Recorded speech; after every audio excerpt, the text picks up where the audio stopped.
First of all, we have a 21st century technology, and we have a 19th century distribution system. In 1972, there was an oil embargo, so we had to get more energy efficient. The equipment was designed to operate on using short pulses of current instead of continuous current. Variable speed frequency drives, HID lighting, light dimmer switches, computers, TVs, and most modern electronic devices are what we call energy efficient devices or nonlinear loads.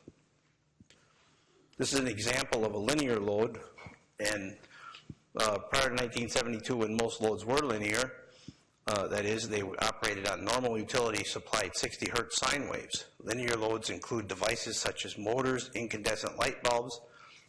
With linear loads, the higher the voltage potential means higher current draw, and vice versa. This is an example of a nonlinear load. You can see the short pulses, and the current is not proportionate with the voltage. The result is that load currents and voltage are not proportional entities. Harmonics are generated in the flow of power distribution and flow back on the power distribution lines. Professor Martin Graham, or Professor Emeritus Martin Graham, wrote a paper. He's a professor at UC Berkeley, had over 40 patents to his name. And he wrote a paper on it, and he said the report suggests that some other factor is high-frequency currents, i.e. much higher than the power line frequency.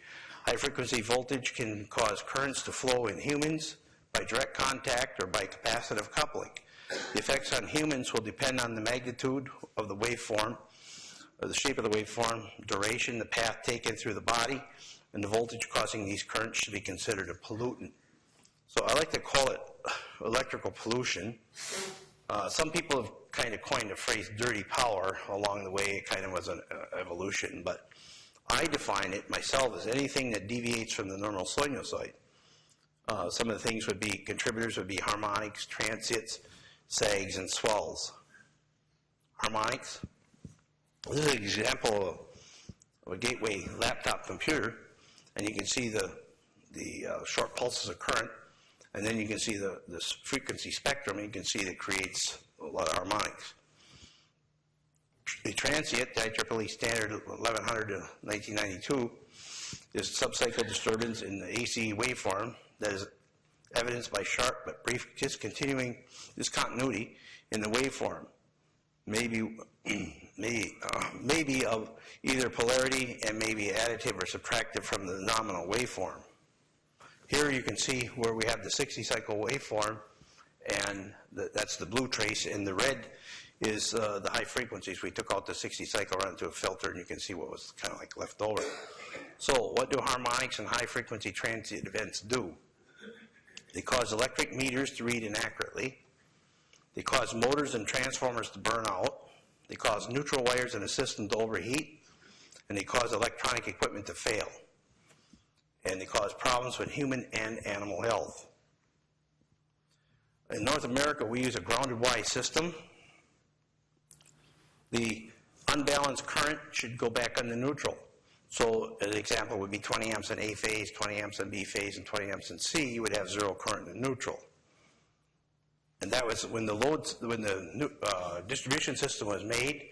It was calculated for linear loads, and if you drive down the road, a lot of times you'll see an undersized neutral even on the phase conductor, under the wire for the neutral. But at the best, you probably will see a same size conductor.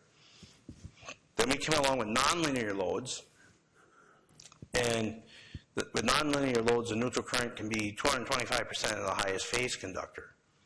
So if you have 20 amps in A, 20 amps in B, and 20 amps in C, you'll have 42 amps in the neutral. The problem is that with the neutral, the electric utilities in 1992 put a ground rod in every pole. And two studies, 1998, one by EPRI, Electric Power Research Institute of Palo Alto, California, and another one by the Minnesota Science Advisor, said that 70% of all the current that goes out on the phase wires returns via the earth. So this is an example of 20, 20, and 20 at 42, so we have 12 in the neutral. The rest is on the ground. This is a guide for applying harmonic limits on power systems. It's the IEEE standards. And you can see you have 50 amps on A, 50 amps on B, and 57 in C. But the neutral current gets to be 82 amps. Indoor wiring codes changed in the 1990s, so indoor wires have to use, or electricians have to run an oversized neutral for nonlinear loads. The IEEE 519 come out, and they recognized this problem back in the 80s, and the IEEE 519 is a standard. This is from the 1992, but it says since most electronic equipment is located at the low voltage level of the associated power distribution system, it is frequently exposed to the effects of voltage notching. Voltage notches frequently introduce frequencies, both harmonic and non-harmonic, that are much higher than normally exhibited in a 5 kV and higher voltage distribution system. These frequencies can be in the radio frequency range, and as such, can introduce harmful effects associated with spurious RF. So what are the effects of electrical pollution on electrical equipment? Higher levels of harmonics result in erratic malfunctions of electronic equipment that can have serious consequences. Instruments can be affected, giving erroneous data or otherwise performing unpredictably. And the most serious of these are malfunctions in the medical instruments. And this is right out of the IEEE 519. Overheating of the wires. The neutral can overheat, can cause fires in equipment. Watt-hour meters. It causes them to read inaccurately. It puts additional torque on the meter. And this is out of Ontario Hydro's Power Quality Manual. What are the effects of electrical pollution on animals and humans? We did some research, and it's published in a peer-reviewed journal, and we used milk production. And we could control the high-frequency transients. And in most places, the state rules are 1 volt RMS before the utility or anybody has to take any action to clean up the ground current. And some people call it stray voltage. I don't think there's anybody here in this room that would say there's such a thing as stray voltage. Voltage doesn't stray. It's governed by the laws of physics. There's stray dogs and stray cats, but not voltage. So, and that's my opinion, and it seems to hold up anywhere. So this study clearly shows that the actionable level should be reduced to 10 millivolts peak to peak, which is 140 times less than the current standard. The current standards were based on some research by the University of Wisconsin, and what they did is they had a variac and they put the pinch ring in a cow's nose and they put her back feet on a metallic plate, and they turned the variac up until the cow experienced pain. But the criteria for pain was they put 2 trained observers in front of the cow to watch the facial expression of the cow. Specifically, a twitch of the nose, blink of the eye, and wiggle of the ear, and she had to do all 3 simultaneously. Now the cow could be slamming into the stanchion, flipping somersaults, but it didn't matter. It didn't meet the criteria of pain. Now that was never in a published peer-reviewed journal. My opinion is junk science. Would never fly.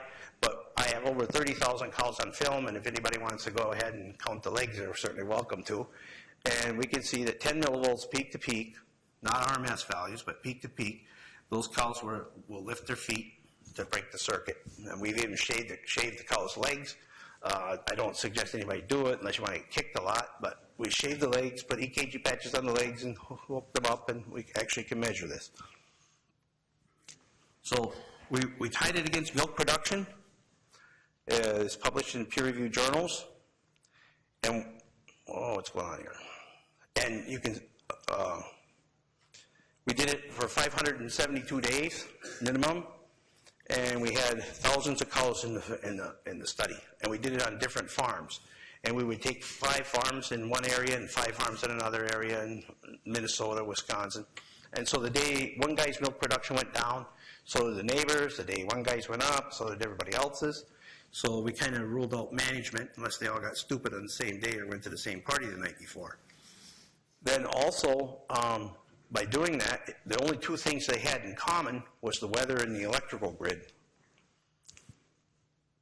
The study was, Okay, voltage as low as 10 millivolts peak to peak and higher can adversely affect animals and productivity. And this is a scatter graph. And if you notice, when you get above 60 millivolts, there are no more high producing days.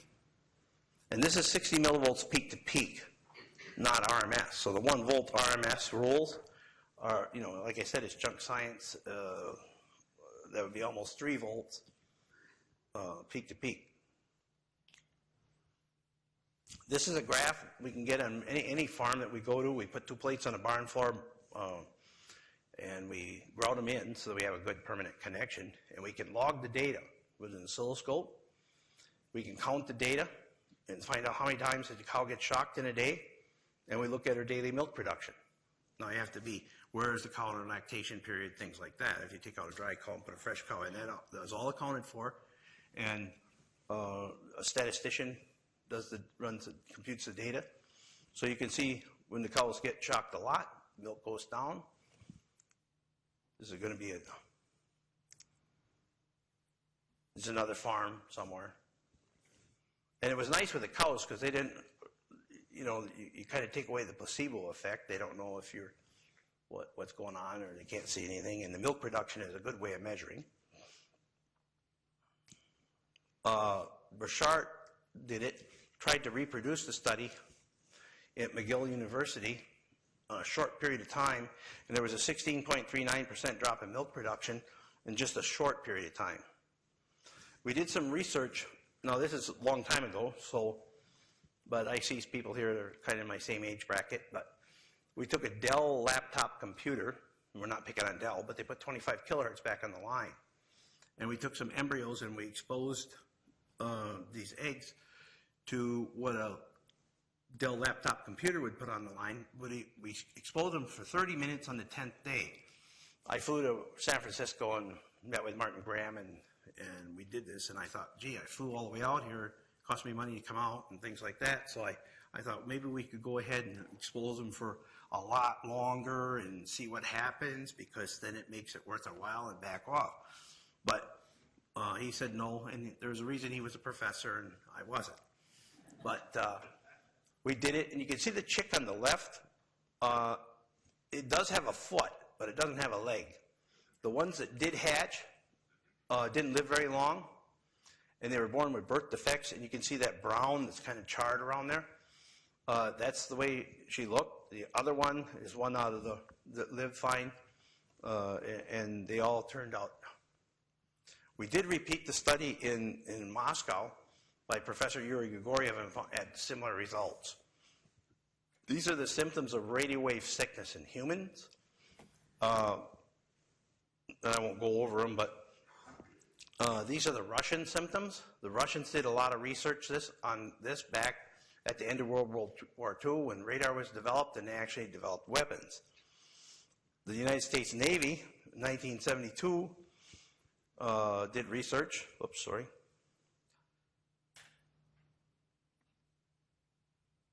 There it is.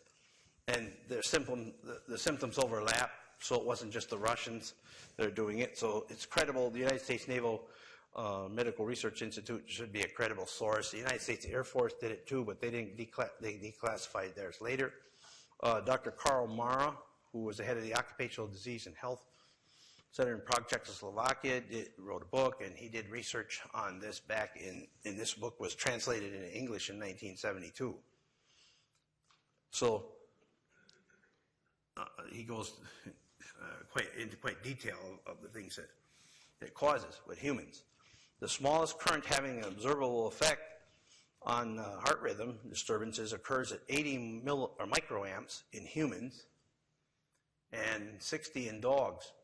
And these little CFLs, compact fluorescent lights, and 11 water, if you're a foot away, will put about 27 microamps into your body, and we've developed a way to measure that. So you don't want to sit in front of a lamp with 3 or 4 of them. EPRI, Electric Power Research Institute out of Palo Alto, California, did research on contact current because all this current's in the ground, so our water pipes are connected to the ground. So if you're standing doing dishes or something, we take a reading between the sink and the floor, and the absolute as well as the Mohawks level of contact current modeled at 18 microamps produces average electric fields in tissue along its path that exceed 1 millivolt per meter. At and above this level, the National Institute of Environmental Health and Sciences Working Group accepts that biological effects relevant to cancer have been reported in numerous well-programmed studies. EPRI came out with a handbook called the Assessment of Magnetic Management of Magnetic Fields Caused by Distribution Lines. It says, furthermore, proximity to distribution lines has been associated with the risk of childhood cancer in 3 epidemiological studies. Now, I should explain a little bit of something here. You can see on there, it says Wisconsin Public Service Commission Center. Now, I didn't steal the book.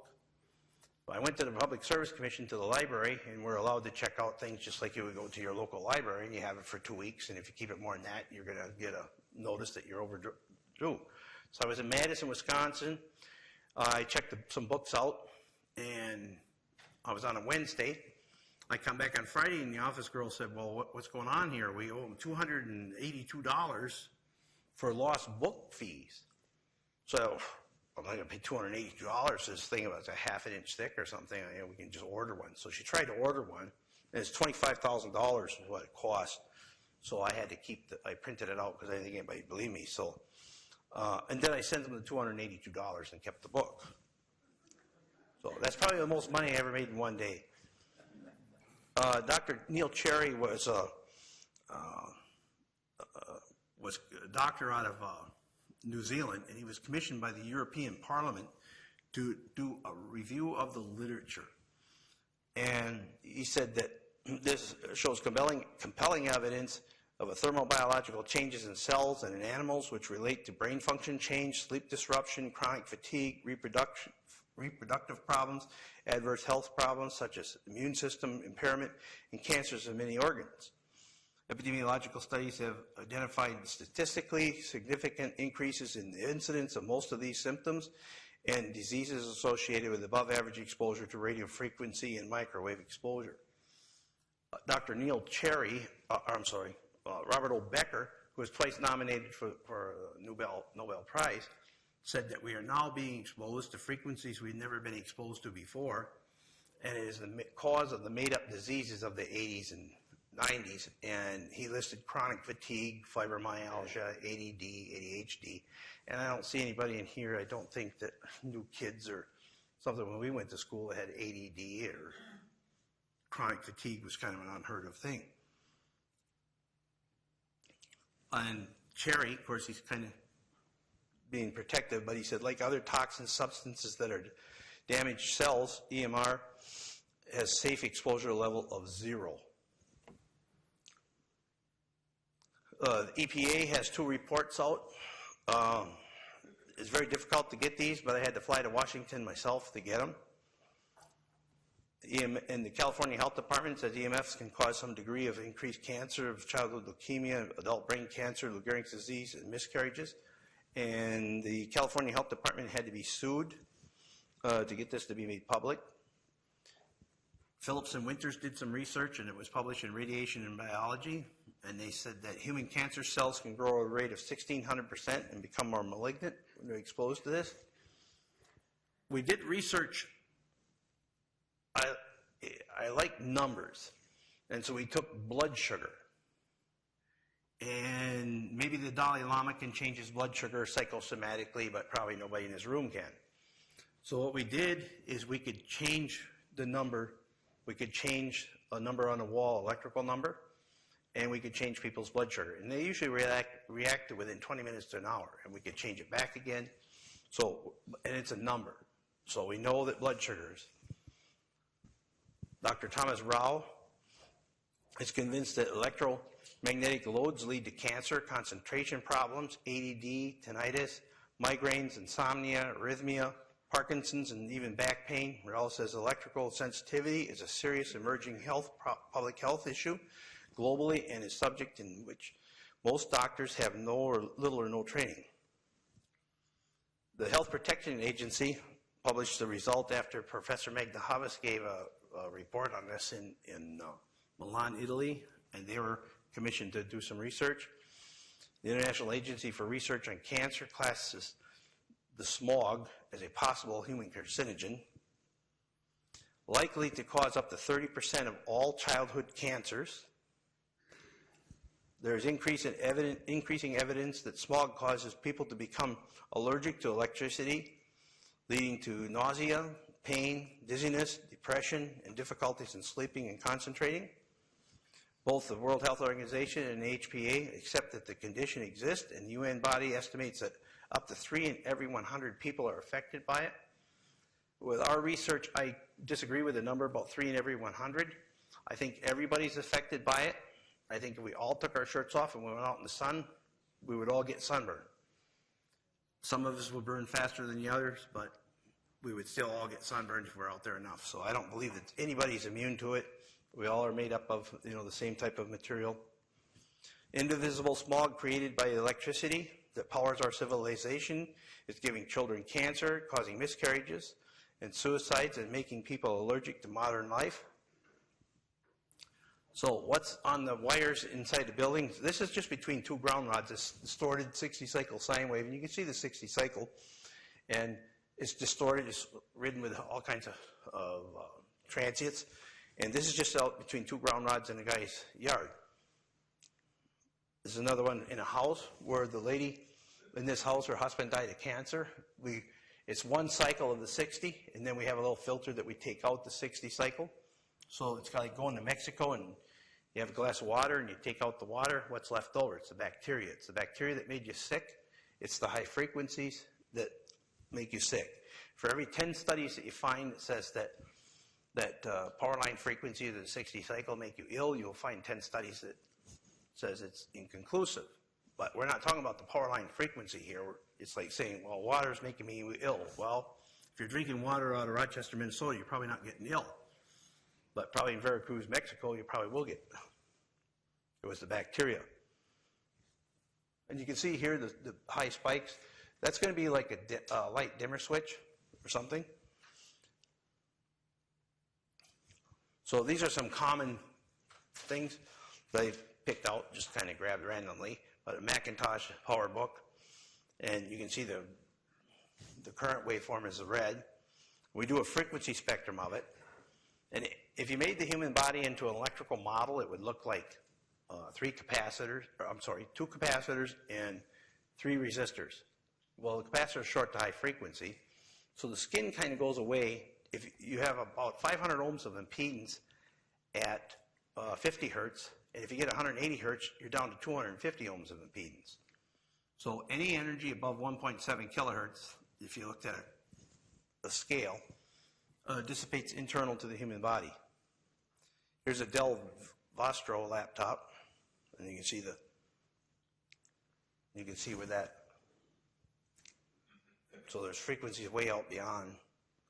Big screen TV. And then, because you are like a capacitor, there's people that are selling earthing mats. Now, the earthing mats is supposed to discharge you or connect you with the earth or whatever their claims are. But really, what happens is I took a reading between the ground and a mat, and this is the waveform you get, 60-cycle waveform. And actually, if you're plugging it into the outlet ground, you're connecting yourself right directly to the primary neutral of the electric power line. So why would you climb up the pole and hook a wire to the primary neutral and bring it in, put it on a mat, and lay on it? You probably wouldn't. So, and that's the frequency spectrum of that earthing mat. HID lighting is another one. You see them in all the stores and things like that. So these are common things that we're exposed to. There's a light dimmer switch. And you can see how bad they really are. This is a CFL, compact fluorescent. It's probably one of the most dangerous things that come out in this decade, as far as I'm concerned. I have the measurements on it, and this is the frequency spectrum on it. It goes way out. But the other part about that is they also dissipate through air, this frequency. And I tested 76 of them for Trent University out of Peterborough, Canada. And there wasn't any of them that were any good. And they all put between 50 kilohertz and 100 kilohertz back on the line. So really, the incandescent, was still the best. Wind turbines is another thing that's kind of come up. And anywhere you go by wind turbines, people can't live there anymore. There's been wind farms going up all over the place. Cows can't be milked there. I mean, they go bad. But people can't live there either. And this is some waveforms here before the wind. And this is just from the primary neutral to remote ground rod. And the bottom wave is after the wind, when the wind is turned on. And you can see this is between the sink and the floor, that contact current that we were talking about. And you can see all the high-frequency transients right on that 60-cycle wave. Another example, between the sink and the floor is just another house with wind. And the power to the house was turned off at the time. So it has nothing to do with any bad equipment or anything like that in the house. Another thing is solar panels. The inverters are terrible. They're dirty. I haven't found a clean one yet. People say, oh, it's a clean sine wave, everything. But if you look at it with an oscilloscope, you'll see it's pretty bad. Here's a wave that was just on the regular outlet. And you can see the blue and the red is what's taking out the 60 cycles. So there's really not much there. But here it is when the solar's turned on. So, and what's in our schools? Well, this is one school here. And you can see that's 12.5 kilohertz. That, if you take a reading, frequency is equal to 1 over time in seconds. So we can, with the software we have now, we can spread that waveform out and we can look at it and we can see. The Russians, so what's in a workplace, but the Russians actually have standards, and they say that up to but not including 2 kilohertz, they rounded to 1.7 to 2 kilohertz. So you're allowed 25 volts per meter on the electric field and 250 nanotesla on the magnetic field. But then if you get above 2 kilohertz, you're only allowed 2.5 volts per meter and 25 nanotesla. Now there's not 10 times more energy between 1.9 and 2.1 kilohertz. But what happens is that's where all the energy goes internal. So they drop it by a factor of 10. And we can measure this. This is a physicist, a Russian physicist, and she's measuring this girl, and she gets like 10 volts per meter. And if we told her to stand with her legs farther apart, the levels went up. Of course, it increased the potential. So the solutions, okay, the IEEE 519, and it's kind of like a Bible for this because they recognized this back in the 80s, and they got this stuff published. And it says recommended practice for utilities, okay? Perform harmonic measurements at selected points within the utility circuit, including the point of common coupling, and look for consumers who with converters operating with normal or with current distortion limits beyond the limits. If identified, such customers should be asked to keep the harmonic distortion within the recommended limits by installing filters, by reducing harmonic generation, or through other means. When they developed this, most states made the electric utilities kind of like the policemen of this. And so they're supposed to take measurements at the point of common coupling. And if it exceeds it, the owner is supposed to clean it up. If not, the utility can turn their power off. But they're in the business of selling kilowatts, not turning people's power off. Now, if it's on the line and collectively like at a neighborhood, there's usually 8 to 10 houses on one transformer. So one person would never exceed those limits, but collectively you would. So then the utilities are responsible for what's on their lines. They should install filters to control the harmonics, and they should install a new feeder. They should stiffen the neutral, giving it a better path to go back. This EPRI handbook says increasing the size of the neutral. A way of reducing the ground component in the field is to make the neutral the lowest possible impedance path, and conversely, the ground the highest possible impedance path. So it's like a bunch of snakes. I use an example, and somebody brings a bunch of cobra snakes in here and lets them loose. Somebody's going to get hurt. But if we have to live with them, if we pet them all up and put them in a cage over here, then we're probably going to be okay. The same way with this ground current. If we put it back on a wire, we can filter it. We can do things like that. But if it's not on the wire, it's hard to filter the ground. It's almost impossible. Also, a method that practically eliminates ground currents associated with the primary distribution lines and still maintains the advantages of a 4-wire multi-grounded system is the 5-wire system. Now, the New York Power Association, come on here. Oh, it's up there, not here.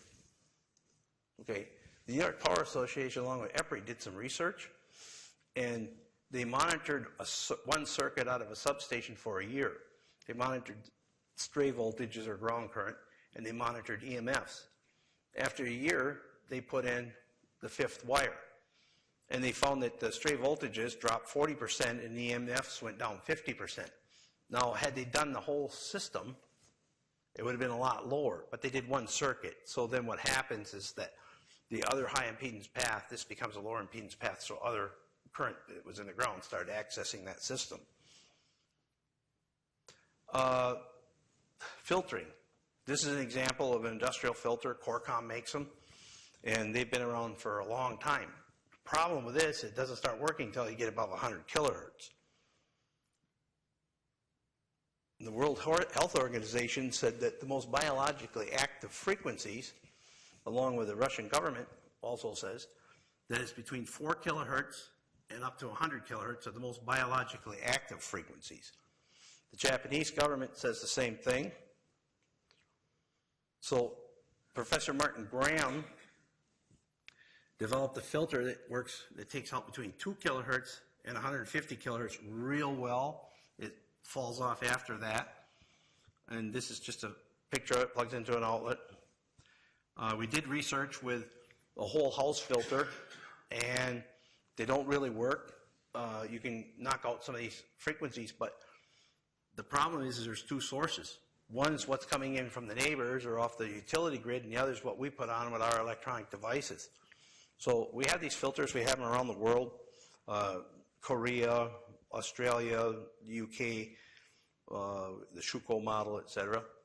And I would like to say that, we're the geniuses and we figured this out, but, it's not a novel idea to filter this. The Power Quality Handbook here in Ontario Hydro Reference Guide says put in the filters, and it's just that we picked the right band that we went to Russia and got the research on.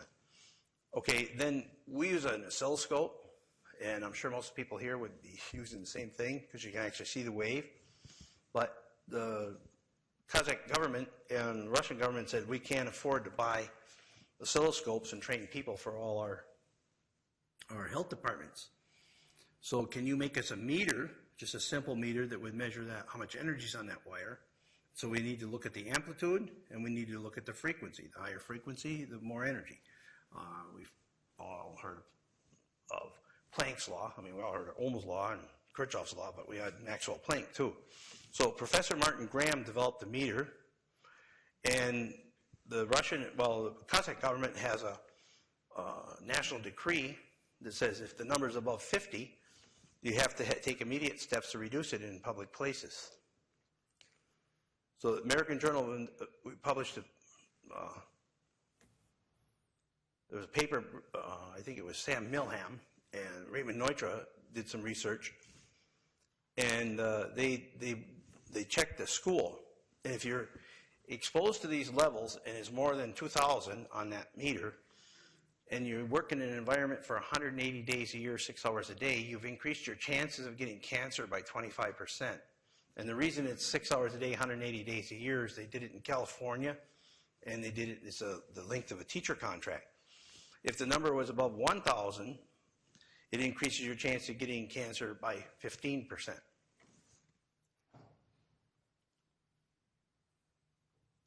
The microsurge, there's another published paper, and the microsurge meter assessment in the patient's bedroom revealed power surges reaching 1,600 GS units, safe levels responded to 30 GS units, filtration of dirty electricity reduced levels to under 30 GS units. And the patient noticed a dramatic and consistent improvement in sleep patterns within 1 week. This is published by Dr. Stephen Genesis. He's a professor of medicine in Canada. Improving power quality with GS filters is accompanied with enhanced teacher well-being and improved student behavior in middle and elementary school, resulting in a better overall learning experience. Always with Dr. Magda Havas, and she did research with 5 different schools, and I think this is the one in 5 Minnesota schools. She's a professor at Trent University in Canada.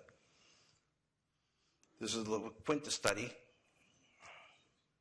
Cancer institutes and teachers at this school are usually high and strongly associated with high-frequency voltage transients. 13 to 51 rooms, surveyed 25% had overload measurements above the highest value of 1999 GS units that the GS meter can measure. A single year of employment in this school increased the teacher cancer rate by 21%. Here we have this Russian physicist, and you can see she's reading like 3 volts per meter, and then somebody went ahead, and she's standing from a receptacle, and then we put a filter in, and then it went down to 2, and then it went to 0. So this is something like filtered and unfiltered homes. You can see the difference when you put a filter in, how it shorts out those high frequencies. Schools, you see the difference, the red. We put them in one school, and one of the moms called up and said to the school nurse, how come little Johnny hasn't brought home his inhaler? And the school nurse said, well, he hasn't been in to get a puff off of it. So in Wisconsin anyway, they have to have, if you're on drugs or something, the nurse has to administer it in the school, probably the same here. But so then she thought, well, gee, come to think about it, nobody else has either. So she took it right back to the day because the mom wanted to have a meeting with her and the superintendent. So then, of course, the mom's like, well, gee, if I put him in my house, then kid should you'd be rid of his asthma. I don't think there's a cure for asthma, but it probably was some sort of reaction where the body was producing histamine. But 37 kids anyway had, in 3 different buildings, used inhalers, and none of them use it or used it since. When we first came out with computers, we called them spikes. It was really a transient, but the tech would come and say, well, the spike took out your computer. Well, we put them in school, and they budgeted $90,000 a year for equipment repair, and another school put them in, this school put them in, and they haven't spent more than $4,000 a year since. So it has a payback value. Also, the one school that put them in, they paid for themselves in absenteeism because the teachers didn't call in. So symptoms improved for the other study with schools. Symptoms improved for 55% of the teachers. Teachers were less frustrated, less tired, less irritable. They were better able to focus and have better health, improved mood, and greater sense of accomplishment. Trent University came out and said poor quality may be contributing to electrical hypersensitivity. There was a study in Japan, again, with blood sugar, and it shows a direct correlation between blood sugar and the power, the dirty power, electrical pollution that's on the building's wires.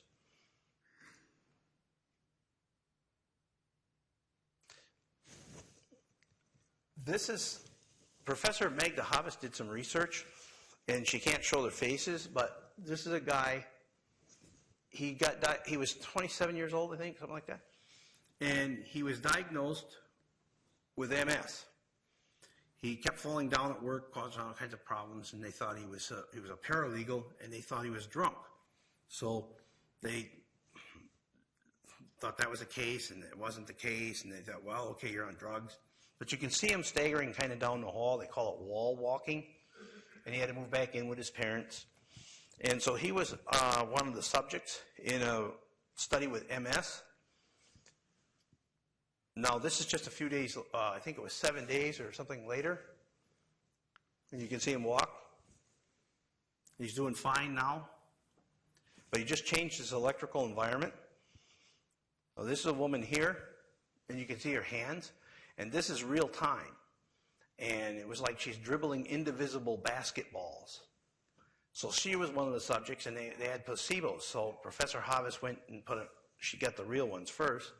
And she went back within 2 weeks later, and she wanted to put in the placebos. And her husband came to the door and said, no, we're not going to finish the study, because you can see here what happens. And he said, I'm not taking my wife back through that. So you can see the results are real.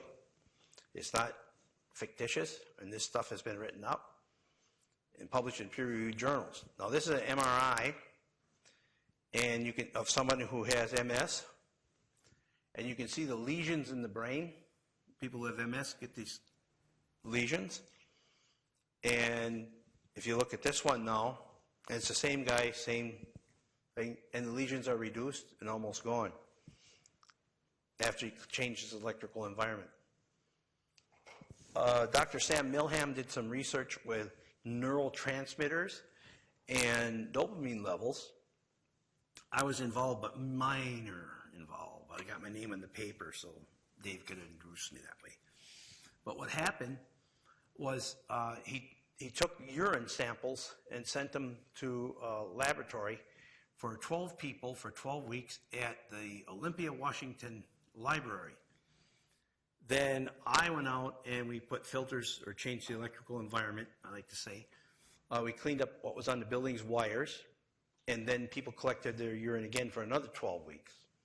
And nobody had more, first of all, nobody had less than 300 neurotransmitters in their urine before they cleaned up their electrical environment. Now, the neurotransmitters, most of you guys should know, is like the electrical grid of your immune system. So that information is transmitted on neurotransmitters. So you don't want to have any in your urine. You don't want to have any coming out. So within 8 hours, people work 8-hour shifts, so we don't know exactly when somebody collected the urine, but within 8 hours, after changing the number on the wall or cleaning up the electrical environment, people collected their urine. And they collected again for the next 12 weeks, but nobody had more than 3 neurotransmitters in their urine. So it's a very significant change. And nobody had like less than a 50% change in dopamine levels, and dopamine is how you feel.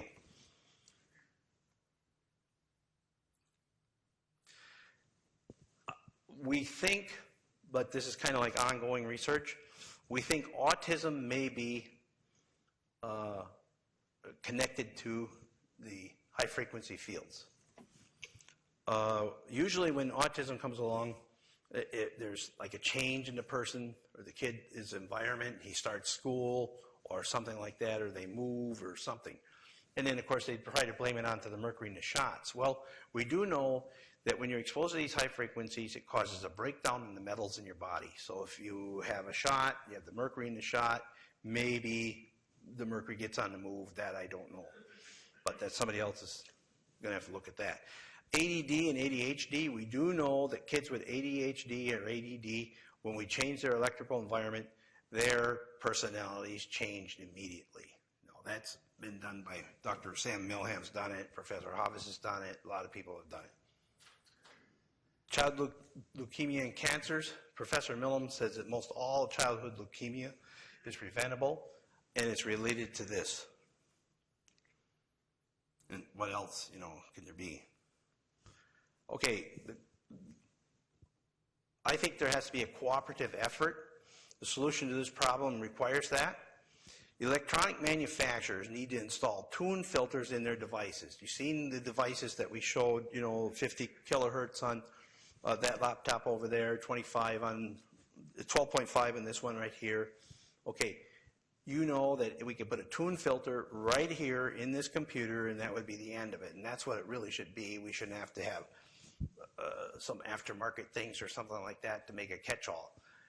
So I think that's what has to be done in the future. Consumers need to reduce the amount of RF that they're putting on electrical wires. And light dimmer switches are nice. I tell people if you want a mood, change the light bulbs. If you really want a mood, light a candle. But, dimmer switches are bad. The CFLs are bad.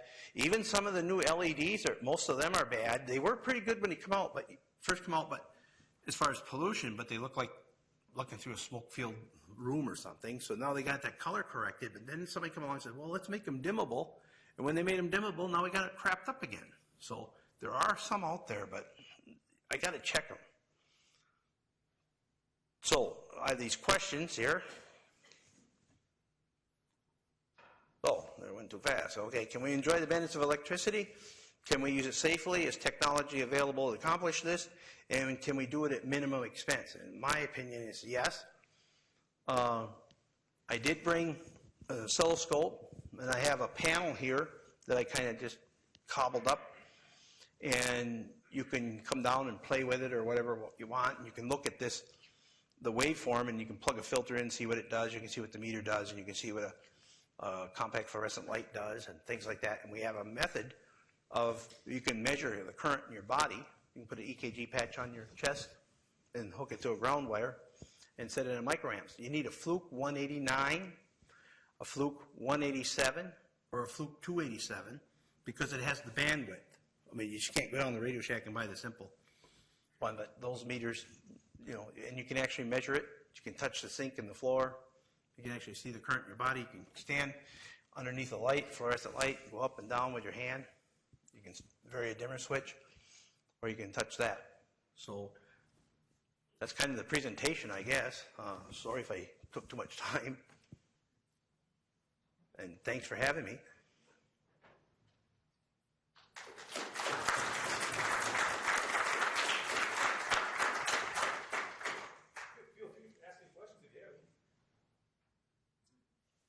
One of the problems is with the dimmers on the fluorescents and LEDs. What about dimmers on the old-fashioned incandescents? Yeah, they're bad. Yes, they are. And I have a dimmer switch hooked up here, and you can see those.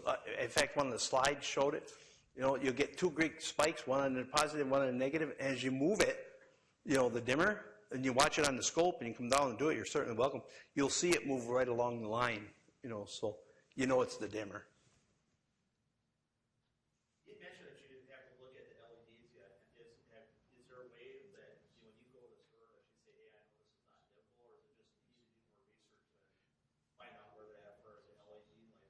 Well, the LEDs, of course, people send them to me all the time to test them, and I grab some off the shelves and test them and stuff. But I'm looking at it with a scope. But again, you can take this meter, this inexpensive meter, and like right now it's kind of high in here, but if I turn on, it's 331. Here's an LED. And I turn it on, and it goes to 389. So, I mean, this is an inexpensive way, but you can actually look at the scope, and you can, you know, calculate the. So, I usually take them and plug them into a lamp and, you know, turn them on if you want to look at it like this, but I'm usually looking at it with scope because if I'm going to evaluate it, I want to know exactly what frequency they're putting on, and I can save the waveform, so that way, in case somebody wants to argue with me, I can say, well, here you go.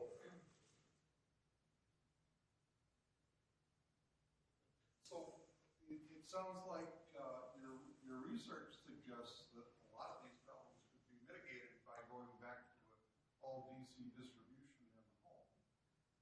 They could, yes. You'd still generate noise. Yeah, you're still going to, yeah, if you had the DC, you'd have to have like a battery power.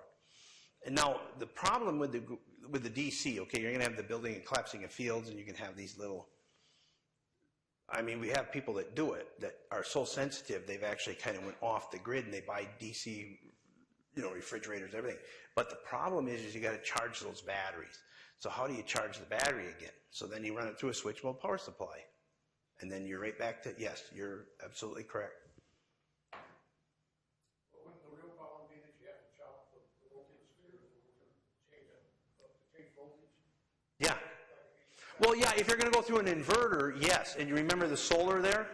Yeah, you're running through, you're taking that DC batteries from there, from, you know, the battery bank for the solar batteries, and you're chopping it up. You're absolutely correct. But some people have went just DC, you know, like 12 volts or 24 volt refrigerator, 24 volt. Everything is that way. That's right. Yes. That's correct. That's exactly what's happening. So you have the computer, everything, all electronic equipment runs on DC. Now, in the old days, when we went to see our grandpa's house, you know, they had the vacuum tubes, and of course the vacuum tubes just used the filament. All the AC did is heat the filament, so it's no more than running an incandescent light bulb.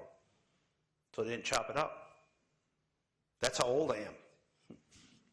When I went to school, I had vacuum tubes, transistors were in, vacuum tubes were going out, and ICs were coming in. So I kind of was in the right spot, you know, at the time. But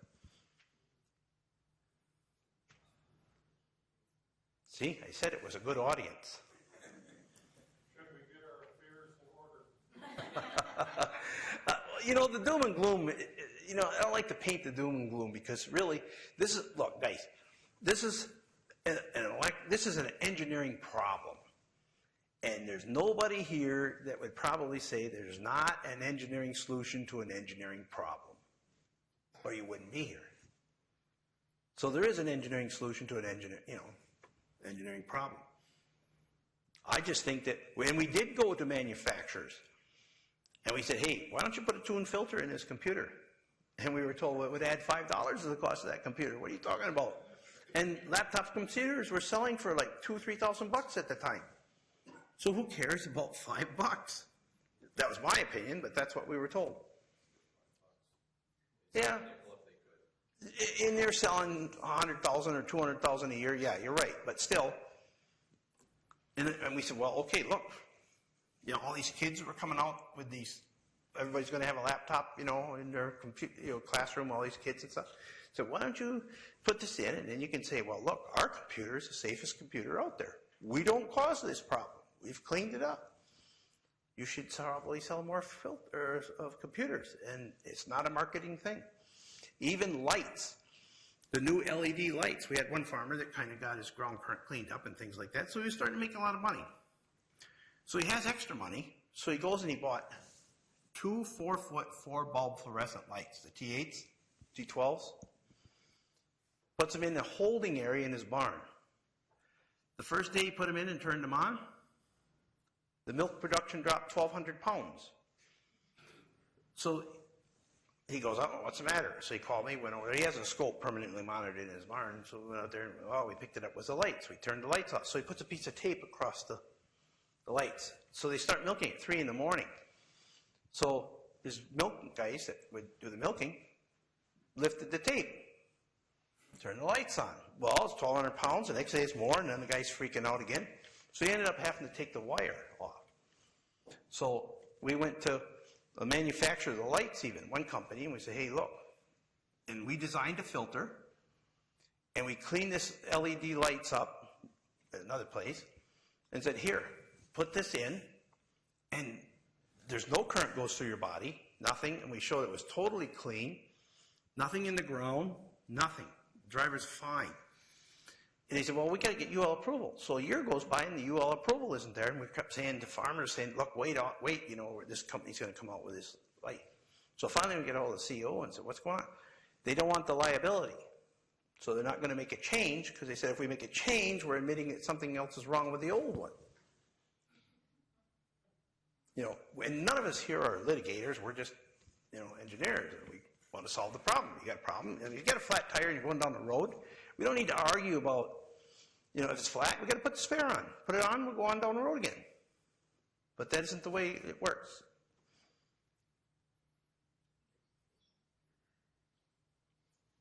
So you mentioned the standard that's set in Russia. What basically, in simple terms, is the standard here in the United States? There isn't any. Yeah, bingo. I actually knew that, but yeah, there isn't. So now that we've identified this problem, we should go to our politicians and tell them that we have this huge pollution problem, and we need to set standards here in the United States to, wait a minute, there is no such thing as pollution of the electrical system, just as there is no global climate change, just as though there is no other problems. But we kind of did that already because we have the IEEE 519. Yeah, that's and if true. you read the 519, okay, if it was enforced, we wouldn't have this problem. Because if you are a big operator, like this building here has a lot of nonlinear loads, and if the utility comes and says, hey, look, you know, you just got to clean this up, or we're going to shut your power off. It won't be long and you'll have filters put in. But after that, you won't buy a light that doesn't have a filter in it. Who's enforcing that? The person that's selling you power? I know, what's it's their sort of like, motivation? Mr. Fox, can you come over and count the chickens in my hen house? And that's really what it is. But I know, it's very frustrating.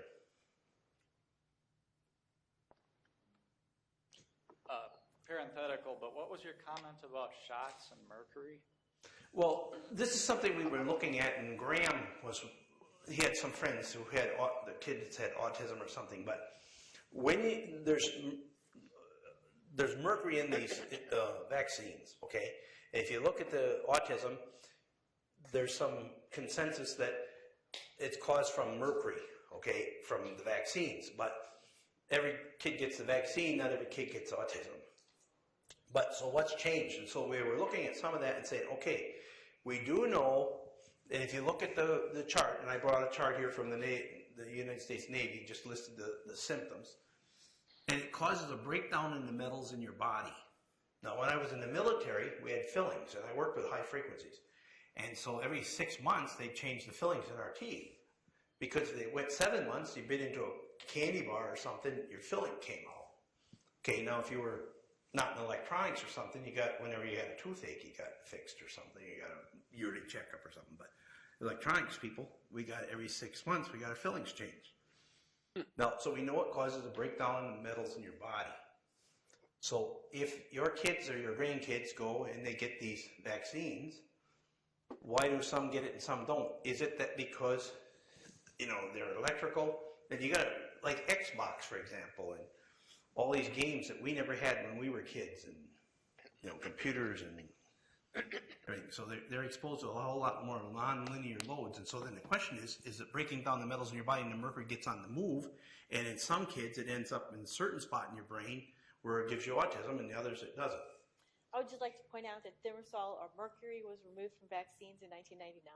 Okay, I don't know. This is what, I'm going by news articles and things like that, and they're saying, because that's an area out of my expertise. And so Graham was doing more research on that. But what we do know that the kids with autism, they had a change in their environment. Either they started school or it seemed like their electrical environment changed. And now I'm not going to say that's the rule for everything, but it's just some pieces we're starting to get with the puzzle. And so it's one of the things we are looking at right now. I think you'd do yourself better if you didn't mention autism and mercury. Yeah. I think because that's. I mention it because Graham, who was, my best friend, and he kind of likes that. It was kind of like his pet peeve, but. Okay. But it's fake science. Yeah. Mercury, autism. And ADHD has been around since the 50s, as I know of. Well, we've had electricity around since the 50s, and if you remember the old days, they used number 6 copper weld wire, and they crimped it, or they used split bolts. They're outlawed now, so they can't, and they used brush motors, which was really a big polluter. The brushes would arc and things like that. So, but I don't remember any kids in my class that, at least we weren't diagnosed that way. So. Okay. Anything else?